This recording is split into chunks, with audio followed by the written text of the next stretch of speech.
Hello ladies and gentlemen, welcome to AceGamesTV. My name is Meoni, and today I'm playing none other than StarBound. Now if you saw our previous video I did with Metro, we sort of did a little introduction to the game. 40 hours odd of game time has passed since then, and I've noticed a few things, especially on the Reddit and various forums for StarBound. People are having difficulty identifying certain ore, and indeed finding ore, so I thought I'd make a quick video sort of showing the top end ores and some of the harder ones to find and whereabouts you can find them with as little spoilers as humanly possible. So the top ore in the game, the best in slot ore if you want to call it that, is actually rubium. Now rubium is an ore that's red and looks like a red crystal. You can find this on the surface level of planets around level 40, but you can find it sparsely in quantities that are completely random on planets level 32 and higher. It's just obviously a lot rarer. So the higher level threat level of the planet, the more likely you are to find rubium. Now rubium can be turned into bars. Once you have rubium bars, these can be turned with the accompaniment of coal into impervium. Now impervium bars are basically the prerequisite to create the most powerful armor in the game currently. Now at the moment in beta there isn't actually any impervium weapons as of this date of the video going out, but I'm sure they'll add those in the future, and I'm sure they didn't think this far ahead anyway in the terms of the beta because of the character wipes that are upcoming. So the ore that's before rubium is actually known as cerulean, which is the blue ore. Now you may have seen some of it next to the rubium there. It's bright blue, you cannot miss this.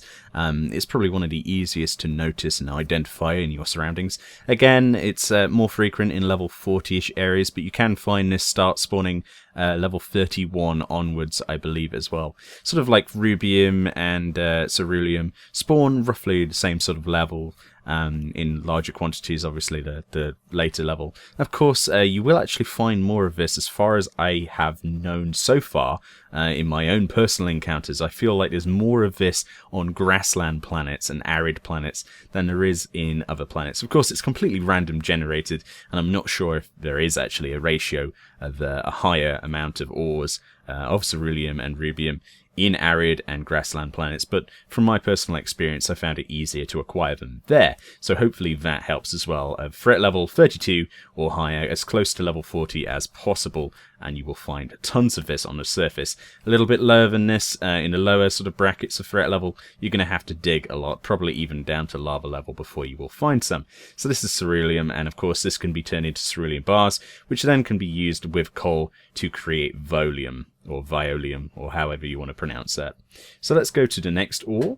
So the next one down is actually one of the most frequently asked for, what it looks like, and I think needs a different visual representation. I think in the beta at the moment, titanium looks far too much like silver ore when you find it. So titanium can be found in ore form, and this is a higher level sort of stuff. So we're looking lowish level 30s, 31, 32, but you're going to get this level 33, 34. Now the higher level the planet, obviously the more frequently you're going to get this, but really before the level 35 sort of period, after that you're not going to see much of this around, but sort of your mid 30s, early 30s, you're going to find this stuff at surface level. There's only a slight grey tinge to this, and it's very difficult to sort of describe the difference between them. I think, yeah, it definitely needs a better visual representation, because a lot of the time I've walked past this stuff, especially on that particular tier when I was leveling up my my character's gear. I walked past loads of this stuff on low level-ish planets, mid 30 planets, and because simply I thought it was silver, and silver at this level is pretty much useless apart from making it into pixels, which I'll cover in a completely different video. But yeah, this is what titanium looks like, and this can be crafted into titanium bars, which of course then can be turned into other stuff as well as the chain goes on with gear creation. So let's go and look at the next ore now. So next on the list is actually Aegis Salt. Now Aegis Salt is a green looking thing. Again, this is one that maybe you won't be finding on lower level planets. This is something that you have to really look around for. It just so happens that the planet I found here is sort of near level 40. In fact, I think it is level 40, this arid landscape planet here. And Aegis Salt is bright green, so you really can't miss it. If your world doesn't have any in it, then it's fairly obvious. There's no point digging down to lava level to try and find this, unless that's something you really want to do, because you'll find it in small quantities. But at high level, the planet, again, for more of this stuff you'll see. And this stuff is obviously just flooding this planet. There's so much of it. This can be turned into Aegis Salt bars, which then in turn can be created into the next level of bar for your creation here. So Aegis Salt, one of a few ones that people just don't simply know what it looks like when they're trying to find it, so hopefully that helps there. Now, I would look at Platinum, but Platinum can only, at the moment, at this current time of making this video in the beta, you have to bear that in mind because I'm sure they'll be pushing out a lot of builds where this will be different. Platinum can only be found at the moment in chests. So you can't actually go out and dig this. It means that that entire tier bridge is a little bit broken in the beta, which will be fixed. It's early beta, you know. Again, they didn't expect people to just blast through 40 hours of their game on day one. So yeah. So Platinum is, you'll find this in a lot of chests. You just have to keep looking for buildings, sort of like your mid-30s, sort of low 30s, high 20s sort of area. But this particular stage can be quite annoying actually, but nevertheless, this is beta. Now there is an upcoming character wipe, so I'm going to do a couple more videos whilst I've got my high level character. It took me long enough to get it, but I will be leveling up again because the game is that enjoyable. I've put 40 plus hours into this game.